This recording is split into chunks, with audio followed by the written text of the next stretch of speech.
o que é que nós fazemos como igreja.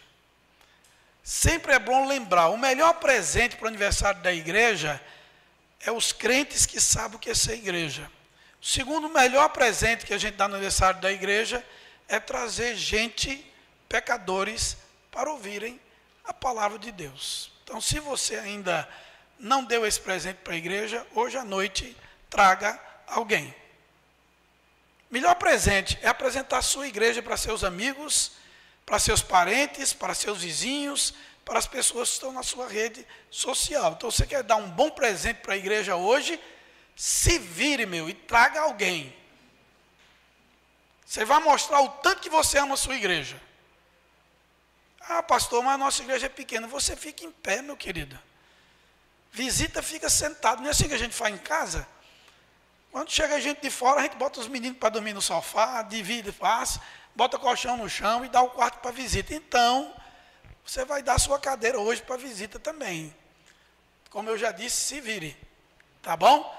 Essa é a forma que a gente tem para festejar uma data tão especial, um ano mais de vida que o Senhor deu à igreja. Porque o melhor disso é pedir que Jesus volte. Não é? Pedir que Jesus volte. É outra coisa que a gente diariamente está pedindo. Senhor, volta. Volta. Ora vem, Senhor Jesus. Maranata, né, irmãos? Todo dia a gente tem que pedir a volta de Jesus. Tá certo? Todo dia. Mas abra sua Bíblia no Evangelho de João, capítulo 4. E eu quero meditar sobre o tema com você hoje. Princípios missionários de Jesus para a igreja. Princípios missionários de Jesus para a sua igreja. O texto é um pouco longo, mas vamos tentar ser o máximo objetivo. Ok? João 4 retrata a visita de Jesus a uma cidade chamada Sicar. Uma pequena cidade da província de Samaria, e era uma cidade que o nome era muito curioso, porque Sicar significa falsidade. Já imaginou você morar num lugar onde o nome da cidade é falsidade? A gente já viu outro tipo de cidades, né? Cidade chamada de Venturosa, por exemplo, ali no sertão. Parece um nome bonito, né? Mas falsidade. Ela ficava entre praticamente dois montes, Gerazim e Ebal, mas também era conhecida como Siquém, região de Siquém. E Sicar era como se fosse um apelido. Tem igreja, tem cidade que tem um nome e tem um apelido, para encurtar o nome ou de alguma forma. Uma cidade que não era muito importante para a própria província de Samaria. Havia poços na região que foram cavados ainda por Jacó, né? Ele e sua família beberam daquela água, o texto vai dizer isso, seus filhos, rebanho, mas era uma pequena cidade. E Jesus resolve, então, atravessar a província de Samaria, indo de volta para Galileia, e ele passa e para nessa cidade. E aí nós vamos ver os princípios missionários usados por Jesus para ensinar a igreja como fazer missões. Diz o texto, acompanhe aí a leitura, capítulo 4. Quando, pois, o Senhor veio a saber que os fariseus tinham ouvido dizer que ele, Jesus, fazia e batizava mais discípulos que João, se bem que Jesus mesmo não batizava, e sim seus discípulos, deixou a Judéia, retirando-se outra vez para a Galileia. E era-lhe necessário atravessar a província de Samaria. Chegou, pois, a uma cidade samaritana chamada Sicar, perto das terras de Jacó, que dera a seu filho José. Estava ali a fonte de Jacó, cansado da viagem. Assentara-se Jesus junto à fonte por volta da hora sexta. Nisto veio uma mulher samaritana tirar água. Disse-lhe Jesus, dá-me de beber, pois seus discípulos tinham ido à cidade comprar alimentos. Então lhe disse a mulher samaritana, como sendo tu judeu, pede de beber a mim, que sou mulher samaritana? Porque os judeus não se dão com os samaritanos. Replicou-lhe Jesus, se conheceras o dom de Deus e quem é que te pede, dá-me de beber, tu lhe pedirias e ele te daria água viva. Respondeu-lhe ela, Senhor, tu não tens com que tirar, e o poço é fundo, Onde, pois, tem água viva? És tu, porventura, maior do que Jacó, nosso pai, que nos deu o poço, do qual ele mesmo bebeu, e bem assim seus filhos e seu gado? Afirmou-lhe Jesus: quem beber desta água, tornará a ter sede. Aquele, porém, que beber da água que eu lhe der, nunca mais terá sede. Pelo contrário, a água que eu lhe der será nele uma fonte a jorrar para a vida eterna. Disse-lhe a mulher: Senhor, dá-me dessa água para que eu não mais tenha sede, nem precise vir aqui buscá-la. Disse-lhe Jesus: vai, chama teu marido e vem cá. Ao que lhe respondeu a mulher: não tenho marido. Replicou-lhe Jesus: bem disseste, não tenho marido, porque 5 maridos já tivestes, e esse que agora tens não é teu marido. Isto disseste com verdade. Senhor, disse-lhe a mulher, vejo que tu és profeta. Nossos pais adoraram neste monte, vós, entretanto, dizeis que em Jerusalém é o lugar onde se deve adorar. Disse-lhe Jesus: mulher, pode crer-me que a hora vem, quando nem neste monte, nem em Jerusalém adorareis o Pai. Vós adorais o que não conheceis, nós adoramos o que conhecemos, porque a salvação vem dos judeus. Mas vem a hora, e já chegou, em que os verdadeiros adoradores adorarão o Pai em espírito e em verdade, porque são estes que o Pai procura para seus adoradores. Deus é espírito, e importa que seus adoradores o adorem em espírito e em verdade. Eu sei, respondeu a mulher, que há de vir o Messias chamado Cristo. Quando ele vier, nos anunciará todas essas coisas. Disse-lhe Jesus: eu sou, eu que falo contigo. Nesse ponto chegaram os seus discípulos e se admiraram do que estivesse falando com a mulher. Todavia, nenhum lhe disse: que perguntas ou por que falas com ela? Quanto à mulher, deixou o seu cântaro, foi à cidade e disse àqueles homens: vinde comigo e vede um homem que me disse tudo quanto tenho feito. Será este porventura o Cristo? Saíram, pois, da cidade e vieram ter com ele. Irmãos, o texto é bem longo, mas ele já enche a nossa mente assim de uma vontade de estar naquele lugar, uma vontade de testemunhar aquele encontro, uma vontade gostosa de ver Jesus evangelizando. Ver Jesus evangelizando, exercendo o evangelismo pessoal. Ver Jesus entrando no lugar para mudar a história daquele lugar, daquela cidade que foi totalmente impactada. O maior avivamento espiritual que aconteceu em Samaria foi na pequena, simplória cidade de Sicar, porque Jesus por ali passou. Quando nós falamos de princípios missionários de Jesus, logo temos a tendência de ir para Mateus 28 e fazer a leitura da grande comissão. Mas quando nós lemos textos como esses, como Mateus 9, de 35 a 38, e tantos outros, nós vemos Jesus ensinando os seus discípulos, a sua igreja, como realizar a tarefa missionária. A grande comissão já é uma autoridade constituída, uma missão dada para que a igreja cumpra depois que ela foi treinada, ensinada. Quando vemos esses princípios missionários de Jesus, nós podemos dividir aqui pelo menos 4 princípios. Poderíamos passar uma boa parte da manhã e chegar a 8 princípios aqui nesse texto. Mas eu escolhi 4 princípios missionários que Jesus dá à sua igreja. O primeiro princípio que eu e você precisamos entender, porque é imutável, é que nós precisamos fazer o trabalho missionário porque é uma necessidade do pecador ouvir falar de Jesus. Esse é o primeiro princípio que, como igreja, nós precisamos entender que nós existimos, passamos a existir, porque alguém levou Jesus, alguém revelou Jesus, porque nós necessitávamos desse encontro, nós necessitávamos de receber a salvação ou o evangelho e passamos a ser igreja. Então, a necessidade.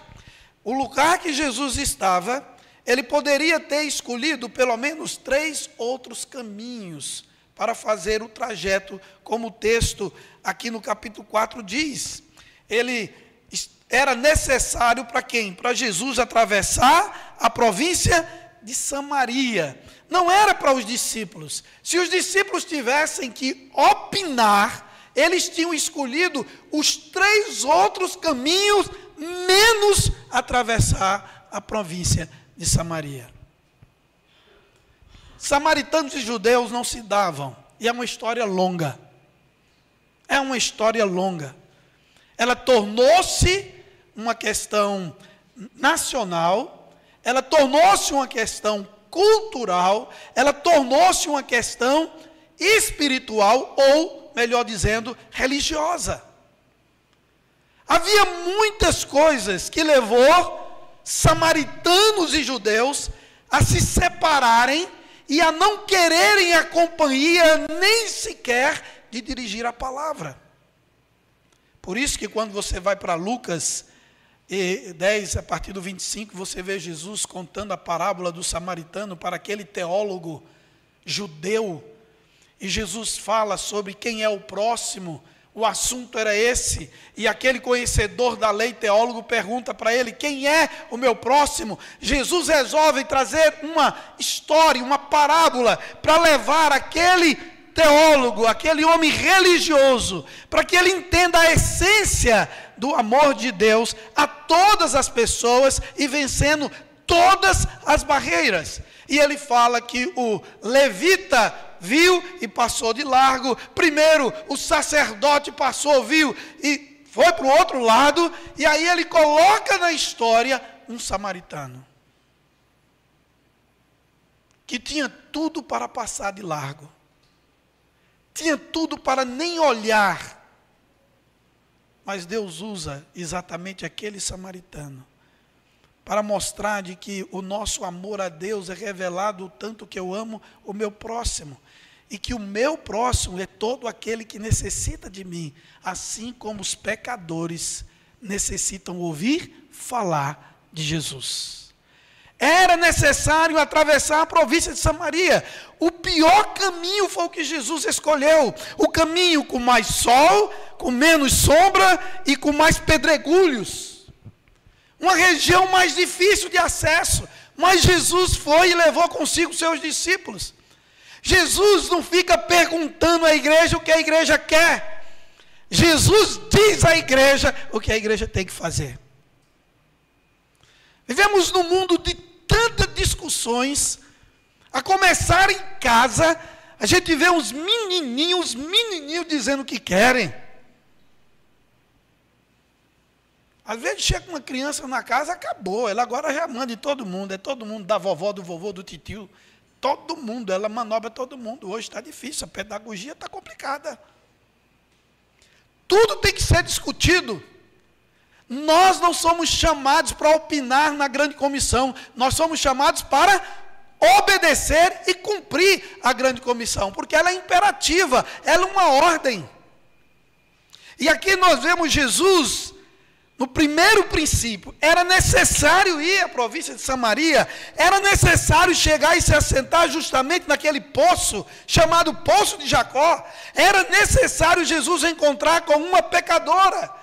O texto sagrado diz que ele, chegando ali, cansado da viagem, assentava-se Jesus junto à fonte por volta da hora sexta, uma hora de muito sol.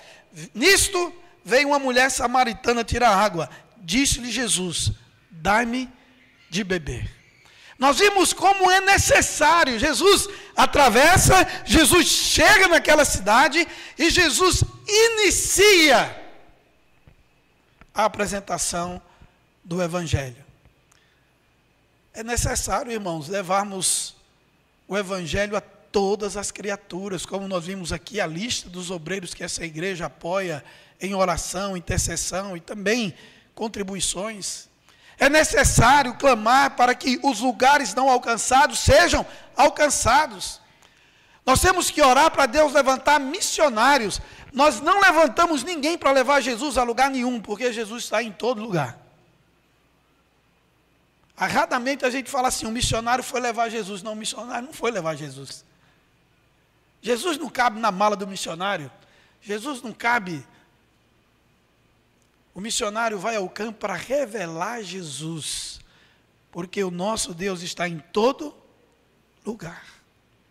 Ele vai para abrir os olhos através da pregação e dizer, Ele existe, Ele ama, Ele me trouxe aqui. Nós vemos Jesus demonstrando um amor por aquele lugar que aos olhos dos discípulos eram desprezados. Nós vemos na leitura do texto, você vai caminhando na leitura do texto, você vai ver que quando os discípulos voltam do supermercado, quando eles voltam da feira, eles foram comprar comida, e eles olham e veem Jesus ali, eles ficam meio indignados. A expressão é, que estranho, ele está falando com uma mulher. Uma visão até mesmo crítica. Mas eles não perguntaram nada. Ficaram entre eles. Sabe por quê, irmãos? Porque esse primeiro princípio missionário de Jesus é a necessidade que o pecador tem de ouvir a Jesus. Porque quando o evangelho for pregado em todo lugar, então virá o fim. Às vezes a gente tem impressão que a igreja... Pastor, aqui não, tá? Aqui não. Mas por aí parece que tem a impressão que a igreja fica puxando o freio de mão da vinda de Jesus.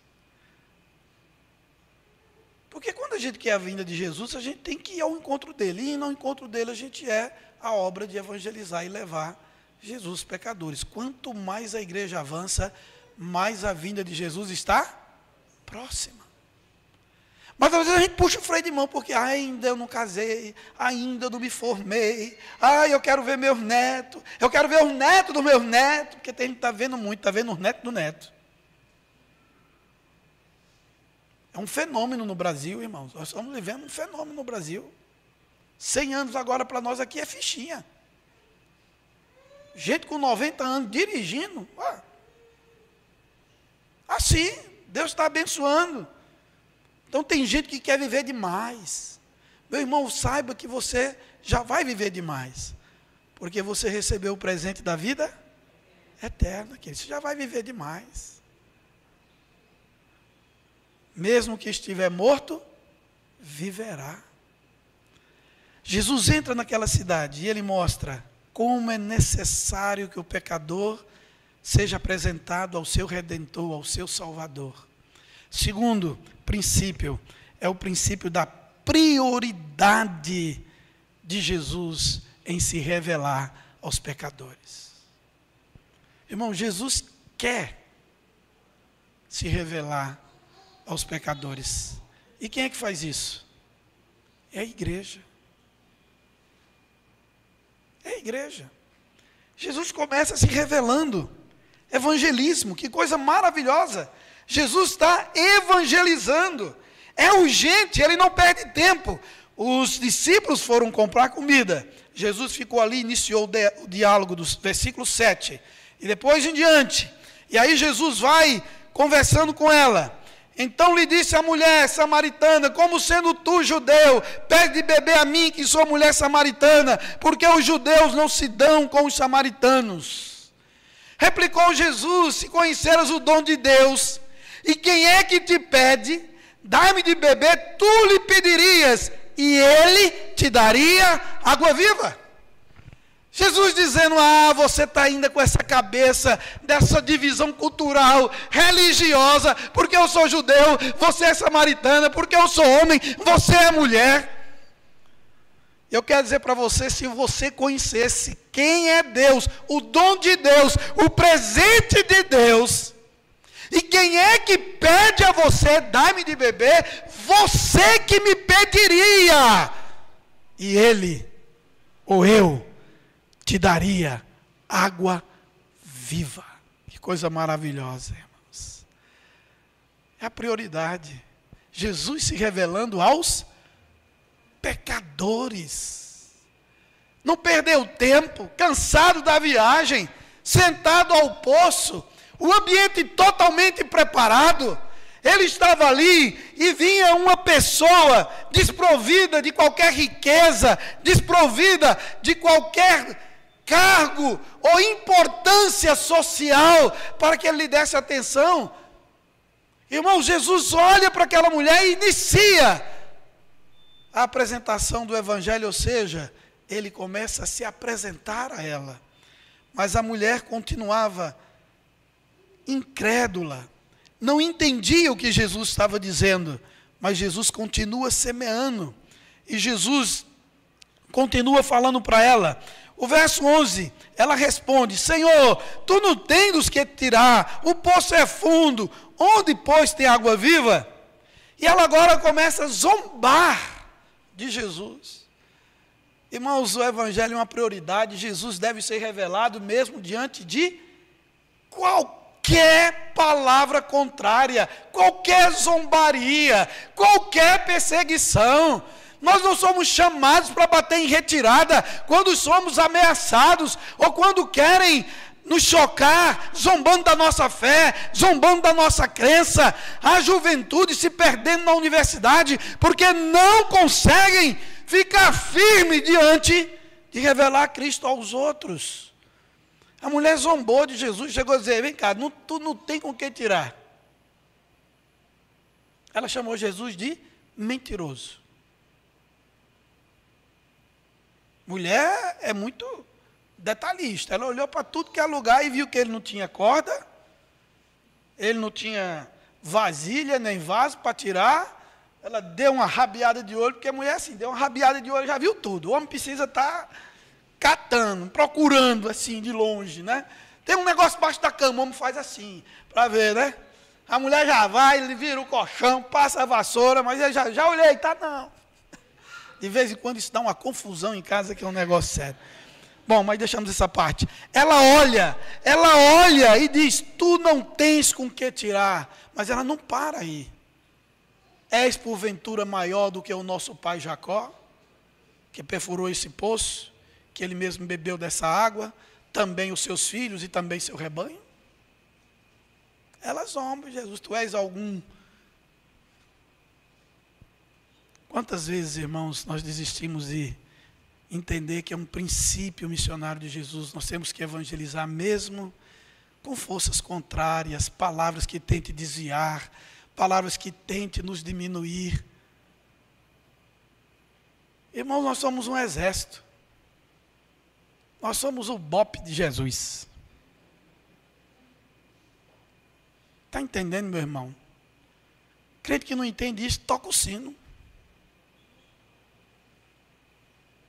Nós somos um exército. Nós temos que entender esse princípio. Os pecadores estão sedentos. Ah, pastor, mas eu vejo aí no carnaval, olha quanta droga, isso é sede. Olha o consumo de álcool e de droga, é sede. Famílias destruídas, casamentos destruídos, é sede. Eles não sabem, eles não enxergam. Mas foi para isso que Jesus nos chamou. Pedro entendeu isso de forma muito clara na sua carta, como ele diz que nós somos uma nação santa, um povo de propriedade exclusiva de Deus, nós somos sacerdócio real. Mas com qual propósito? Qual o propósito?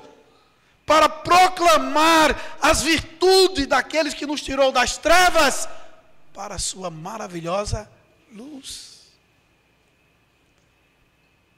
Nós precisamos entender, irmãos, segundo o princípio missionário, é o princípio da prioridade de Jesus ser apresentado, ser revelado aos pecadores. Jesus, ele deseja ser revelado aos pecadores. Mateus 9:36 diz assim: vendo ele as multidões, compadeceu-se delas, porque estavam aflitas e exaustas como ovelhas que não têm pastor. E ele olha para a igreja, ele não faz um apelo aos céus, ele traz à igreja a responsabilidade. Diz o texto, versículo 37, dirigindo a seus discípulos, ele disse: a seara, na verdade, é grande, os trabalhadores são poucos. Agora sim, chame os céus, rogai, pois, ao Senhor da seara, que mande trabalhadores para a sua seara. Todo crente é um trabalhador chamado, é um trabalhador de Deus, e o motivo principal desse trabalho é semear e colher. Nós precisamos entender isso. Jesus continua amavelmente falando com aquela mulher. Eu fico pensando que qualquer um de nós já tinha desistido. Jesus ali interessado de salvar aquela alma e ela zombando de Jesus. Mas olha o que Jesus faz, verso 13. Afirmou-lhe Jesus: quem beber desta água, tornará a ter sede. Aquele, porém, que beber da água que eu lhe der, nunca mais terá sede. Pelo contrário, a água que eu lhe der, será nele uma fonte a jorrar para a vida eterna. Jesus está dizendo, você está com o olho nessa água. Você está olhando para o que Jacó fez perfurar um poço. Eu estou tentando dizer para você que existe uma água que vai criar dentro de você uma fonte que vai jorrar para a vida. Esta é a água que eu tenho para lhe dar. Jesus, com muito carinho, está dizendo para aquela mulher: tire os olhos desse poço. O que está diante de você é algo muito maior, até mesmo da água que mata, a sede que prepara o alimento e que nos serve para a higiene pessoal. Ele é mais importante do que isso. E agora ele traz a palavra para ele, a água que eu lhe der. Irmão, Jesus tem prioridade de se apresentar ao pecador. É interessante quando lá em Lucas 19 ele entra em Jericó. Tanta gente boa para Jesus visitar, Jesus escolhe Zaqueu. Jesus faz umas escolhas malucas. A gente não entende nas escolhas de Jesus, tanta gente mais piedosa do que Zaqueu lá em Jericó. Mas ele vai diretamente, aqui ele vai diretamente para o poço. Lá em Jericó ele vai diretamente para parar na árvore que estava aquela criatura pendurada. Jesus chama pelo nome e se revela a ele. E se revela a ele. Porque é uma prioridade de Jesus. É a prioridade de Jesus. É a prioridade de Jesus se revelar a cegos que estavam clamando. Cristo, filho de Davi, tem misericórdia de nós. O povo mandava calar. Jesus vai lá. Jesus ouve um leproso. O que é que você quer que eu faça com você?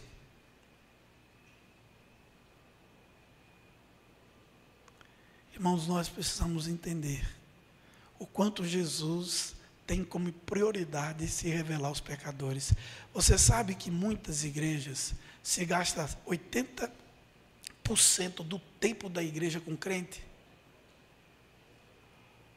80% da igreja, o tempo da igreja é trabalho com crente. O que é que vai acontecer desse jeito? A igreja vai paralisando, vai diminuindo o número de novos convertidos, vai diminuindo o número de discipulados. Porque 80% do trabalho, 90% do trabalho é para os crentes. Enquanto a gente devia ter 20% dos crentes e 80% para o não crente, irmãos. O não crente é o nosso maior trabalho. Leia o livro de Atos. Veja como a igreja primitiva cumpriu cabalmente a grande comissão. Nós precisamos entender isso. Coisa maravilhosa. Jesus não desiste. Mas a mulher, ainda com o coração cheio das suas questões que separava judeus e samaritanos, aquela conversa parecia que já estava incomodando a ela. E aí ela diz para Jesus: Senhor, dá-me desta água, para que eu não mais tenha sede, nem precise vir aqui buscá-la. Mais uma vez, ela não tirava os olhos daquele poço. Tem gente assim, que a gente vai discipulando, parece que, está chegando, aí ela ainda não tira o olho do poço. Me dá dessa água, porque assim minha vida vai ficar mais fácil. Eu nem vou ter sede, nem vou precisar vir aqui buscar de novo. Aí Jesus utiliza a palavra dela, quando ela diz: então me dá. Aí Jesus responde, verso 16. Disse-lhe Jesus: vai, chama teu marido e vem cá. Ao que lhe respondeu a mulher: não tenho marido. Replicou-lhe Jesus: bem disseste, não tenho marido, porque 5 maridos já tiveste, e esse que agora tens não é teu marido. Isso você falou com verdade. Jesus disse: eu vou te dar essa água, mas vai buscar teu marido? Era um costume da época, cultural, que ninguém poderia ministrar uma mulher casada sem que a presença do seu esposo estivesse. A autoridade, o homem teria que estar presente. Jesus aproveita toda a questão cultural que ela estava jorrando, toda a questão religiosa que ela estava jogando. Jesus coloca e diz: vai, chama teu marido. Vamos começar agora a providência para que você receba essa água.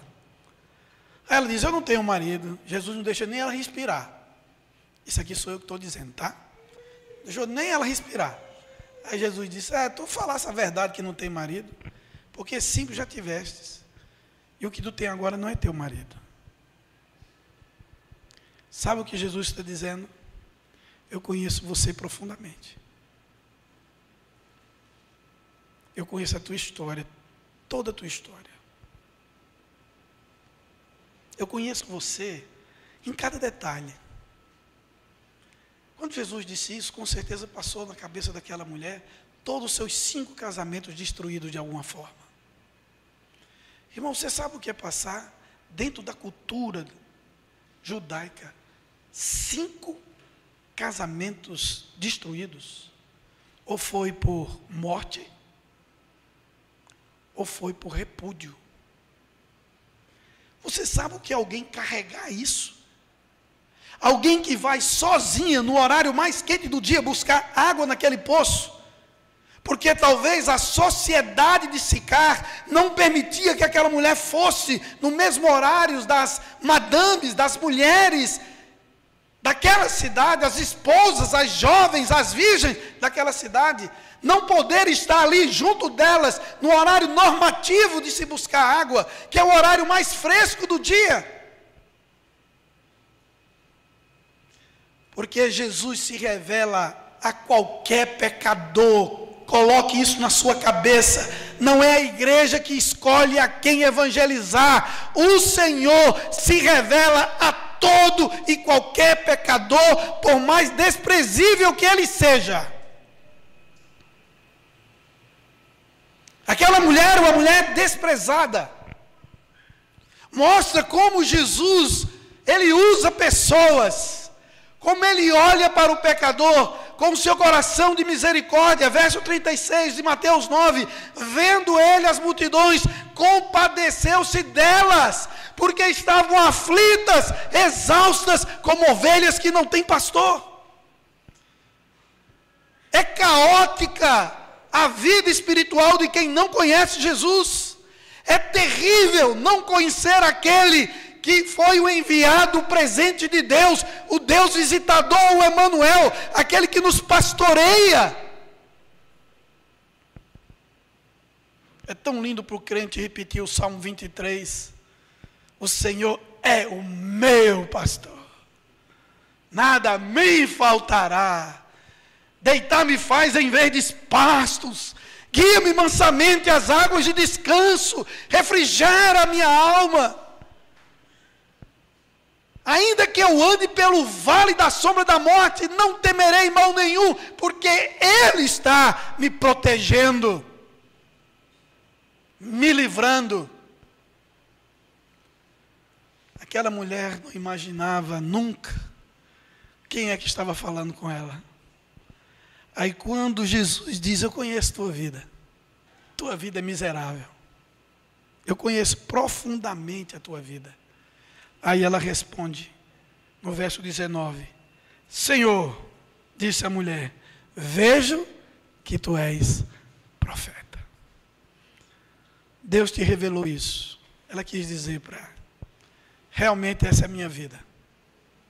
Ela não discutiu, ela não justificou, ela não quis contar as histórias da vida dela, porque a palavra de Deus se revelou a ela.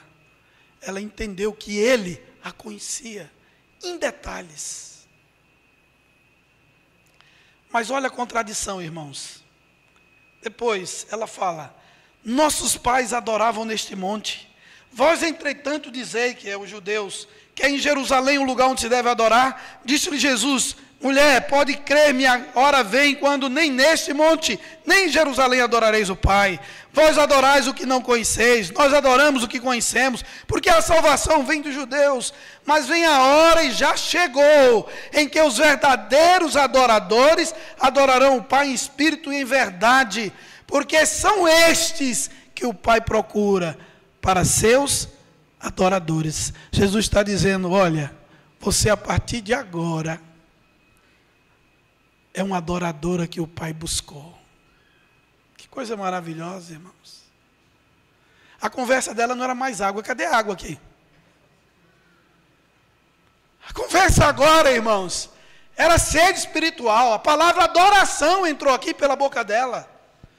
Ela queria saber qual o lugar verdadeiro para se adorar. Agora, aquela água da vida já começava a atingir o seu peito. Agora a conversa mudou de direção, tirou a visão do poço. Porque é uma prioridade para Jesus se revelar ao pecador. E Jesus diz, olha, vai ter um momento que nem aqui, nem lá. Mas o que importa são os adoradores que adoram o Pai em espírito e em verdade. E são esses que o Pai procura para seus adoradores. O que Jesus está dizendo? Eu te procurei, eu te encontrei, você é minha. E depois que Jesus diz para ela, porque Deus é espírito, e importa que seus adoradores o adorem em espírito e verdade. Olha a resposta da mulher. Eu sei, respondeu a mulher, que há de vir o Messias, chamado Cristo. Quando ele vier, nos anunciará todas essas coisas. Que coisa maravilhosa. Ela lembra agora da promessa do Messias, do Cristo, que há de vir, e quando ele vier, ele vai falar igualzinho a você. Ele vai falar isso que você está me falando. E a surpresa dela, meus irmãos, chega a me arrepio todinho. A surpresa dela é a resposta de Jesus. Lê comigo o verso 26. Disse-lhe Jesus, eu sou eu que falo contigo. Louvado seja Deus, irmão. Irmão, Jesus está dizendo, olha, eu sou o Cristo, o Messias, eu que estou aqui falando com você. Olha, meu irmãozinho, você que acha que Jesus só fala com gente boa, está entendendo? Só fala com crente, profeta, de preferência presbiteriano, que tenha pelo menos 10 anos de carreira, ou que se for ordenado a algum ofício da igreja, diácono, presbítero, pastor. Você acha que Jesus não está se revelando no lixão, dentro dos presídios, ao meio da rua, entre moradores de rua, em uma boate, depois que pessoas estão caídas ou violentadas? Ele se revela toda vez que a igreja dele tem a coragem de entender que é um princípio missionário. Porque é necessário que os pecadores ouçam a revelação dele como seu Salvador. É uma prioridade dele se revelar ao perdido. O Filho do Homem veio buscar e salvar os perdidos. É essa a missão. E quando ela compreende isso, irmãos, ela ouve isso, vê a contradição, verso 27. Neste ponto chegaram os discípulos e se admiraram do que estivesse falando com a mulher. Todavia, nenhum lhe disse: que perguntas ou por que falas com ela? Leia o 28 comigo. Quanto à mulher, deixou o seu cântaro, foi à cidade e disse àqueles homens: vinde comigo e vede um homem que disse tudo quanto tenho feito. Será esse porventura o Cristo? Saíram, pois, da cidade e vieram ter com ele. Que coisa maravilhosa, irmãos. Olha a contradição. Os discípulos foram comprar comida, que a prioridade era comida. E tem gente assim, já tem gente olhando para o relógio, já, olha, prioridade é a comida. Esse pastor quer que a gente jejune hoje. Estou terminando, irmãos. Eu quero dizer para você que aquela mulher sabia que era urgente, necessário que aquela cidade ouvisse o que ela ouviu. Ela deixou o cântaro, que era a sua prioridade, de levar água para a sua casa. Porque a água que ela recebeu jorrava uma fonte que precisava ser compartilhada. Aquela mulher desacreditada foi transformada em uma grande missionária. Não tem o nome dessa mulher, apenas o local de nascimento da província de Samaria. Mas ela fez um trabalho extraordinário. Ela não esperou passar por um curso de catecúmenos. Ela não esperou fazer um instituto bíblico. Ela não esperou que alguém mais, além de Jesus, autorizasse ela pregar o Evangelho. E ela prega fielmente o que Jesus mandou. Ela indicou ele. Ele. Irmão, nós falamos muito ultimamente de reforma. É uma maravilha ser uma igreja reformada. É uma maravilha ter a herança reformada. Mas eu quero dizer para você que não foi João Calvino que morreu pelos pecadores. Foi Jesus. Antes de sermos reformados, presbiterianos, nós somos cristãos. Nós somos discípulos de Cristo. E é Ele que deve ser apontado. Porque, finalizando, o quarto princípio, é o princípio, irmãos, da recompensa. O Senhor quer recompensar o nosso trabalho. Que coisa maravilhosa. Aquela mulher saiu e a palavra dela foi uma palavra tão verdadeira que os homens daquela cidade acreditaram nela. Olha o que diz o texto. Muitos samaritanos, verso 39, daquela cidade, creram nele em virtude do testemunho da mulher que anunciara: ele me disse tudo quanto tenho feito. Vindo, pois, os samaritanos ter com Jesus, pediu-lhe que permanecesse com eles e ficou ali 2 dias. Muitos outros creram nele por causa da sua palavra. E diziam à mulher: já agora não é pelo que disseste que nós cremos, mas porque nós mesmos temos ouvido e vido, e sabemos que este é verdadeiramente o Salvador do mundo. Que coisa maravilhosa, irmãos. O trabalho recompensado daquela mulher. Eles vieram, eles ouviram Jesus pregando, não sei qual sermão, se foi o mesmo sermão, eu não sei o que Jesus falou, mas o que Jesus falou foi suficiente para que um grupo cresça pelo testemunho daquela missionária, porque agora eu passo a chamá-la de missionária. Aquela missionária, ela fez toda a diferença, porque Deus recompensa a sua igreja, porque Deus usa pessoas. Deus usa pessoas. Ele quer usar você. Ele usa a igreja. Irmão, a igreja não é esse prédio aqui, não. Porque esse prédio já está com os dias contados, em nome de Jesus.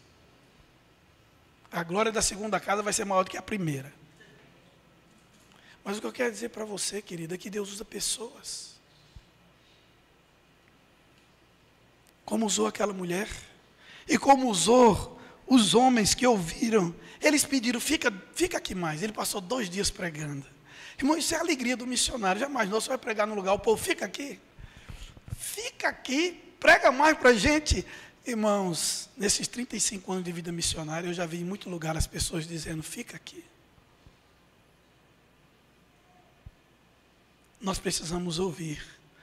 A igreja precisa se mobilizar, mas se mobilizar para apresentar Jesus.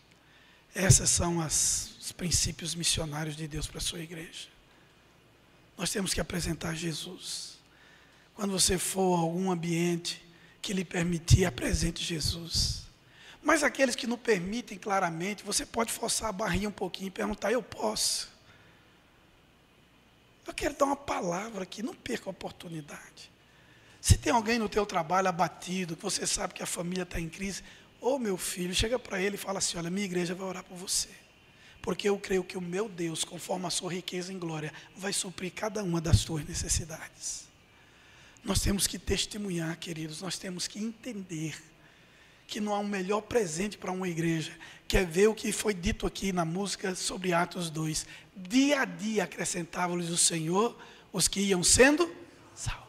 Irmão, a gente tem que se preocupar. Passou uma semana, não tem nenhum convertido na igreja. Passou um mês, não tem nenhum. Irmão, nós temos que nos preocupar. Isso tem que preocupar. Passou um ano, que é isso? Em nome de Jesus. Dia a dia o Senhor continua crescendo, mas para isso a palavra precisa ser pregada, e não é só dentro do templo. O texto de Atos 5 diz muito claramente, no templo e de casa em casa, não cessavam de ensinar e pregar Jesus, o Cristo. Nós devemos pregar a palavra em tempo e fora de tempo, aonde houver uma oportunidade. Lá na igreja de Pinheiros a gente vive um tempo, nesses últimos 5 anos, maravilhoso. O que tem de gente pelo Brasil afora, que terminou procurando uma igreja, porque na hora de desespero, procurou na internet, passeando no YouTube, achou a IPPTV. 24 horas no ar, pregando o Evangelho. Nós temos que estar de portas abertas, irmãos. A igreja do Senhor é uma igreja de portas abertas. Nós temos que ser tradicional, reformado, com a agenda pentecostal. Crente que fica, mas tem culto de novo na igreja. Irmãos, a gente tem que almejar estar junto. A gente não está criando afinidade na igreja porque a gente não convive como igreja. Nós precisamos mais. Tem um pastor amigo meu, eu quero encerrar com uma frase muito elaborada dele. Ele costuma dizer em toda situação, manda mais, Jesus. Manda mais. Manda mais trabalhadores, manda mais oportunidade de pregar o Evangelho, manda mais cultos para que os crentes estejam juntos, perseverando. Manda mais missionários, manda mais, Jesus, recursos para missões, manda mais. Jesus tem sempre mais para dar. Por isso que ele disse, rogai, pois, ao Senhor, que mande. Na tradução dele é mais trabalhadores para a sua seara. Que Deus nos ajude. Que Deus abençoe a igreja aqui no Catolé e todas as suas frentes missionárias. Que Ele levante recursos humanos, recursos espirituais e recursos financeiros. Vamos orar? Pai amado, Pai de misericórdia, eu quero agradecer, Senhor, por essa escola dominical, por podermos livremente sair dos nossos lares e vir à Tua igreja sem sermos impedidos por forças físicas. E continua nos dando vitória pelas forças espirituais, pelas batalhas espirituais que muitas vezes nós não enxergamos. Abençoa esta casa e a causa que ela representa na cidade de Campina Grande, no estado, na Paraíba, no Nordeste e no mundo. Guarda-nos, Senhor, e mais uma vez, obrigado por mais um ano de vida, de organização eclesiástica dessa igreja. Nós oramos em nome de Jesus. Amém.